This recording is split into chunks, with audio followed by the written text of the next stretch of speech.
Après, on en revient à un autre débat qu'on a eu lors d'un autre podcast préalable, qui est il ne faut pas une surréglementation Oui, qui, c'est ce que j'allais dire, c'est ce que j'étais en train de me dire. voilà, Est-ce qu'on n'est pas non. déjà en train de penser à réguler alors que la majorité des gens, est-ce qu'ils utilisent vraiment l'IA? Oui, bien sûr. Ils utilisent plus en vraiment plus. l'IA. Là, De en plus en fait, plus, oui. on est quand même sur une technologie qui est arrivée dans le... Parce que c'est une technologie qui existe depuis longtemps, l'IA. Mais l'IA grand public, c'est quand même très récent. Ça Ouais, fait 2 ans, un peu plus de 2 ans. Donc il y a le temps de l'IA n'est pas le temps de l'être humain. Ça, c'est un truc qu'on dit souvent.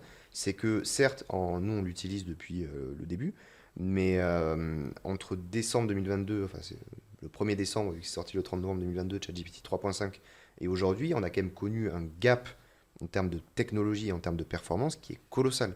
Mais ça ne veut pas pour autant dire que les gens, le grand public, s'y est mis de façon poussée. Tu as encore des gens aujourd'hui en formation, en conférence, qui découvrent des choses qu'on fait déjà depuis quasiment 2 ans. Donc heureusement, peut-être, le temps de l'être humain n'est pas le temps de l'IA. Par contre, ça pose la question de demain, comment est-ce que tu fais pour proposer des modèles d'IA qui sont adaptés par rapport aux objectifs, par rapport aux besoins des utilisateurs. Est-ce que tu as besoin d'utiliser un modèle extrêmement puissant et gourmand en énergie et autres pour poser une question de base? C'est ça. Bah, non. ChatGPT, aujourd'hui, tu prends les versions les plus récentes, ils ont un niveau qui est supérieur à des PhD humains. Donc après, c'est des benchmarks, ça veut dire on peut leur faire dire ce qu'on veut. Mais on est quand même sur des modèles qui ont des capacités de traitement de l'information qui sont extrêmement poussées.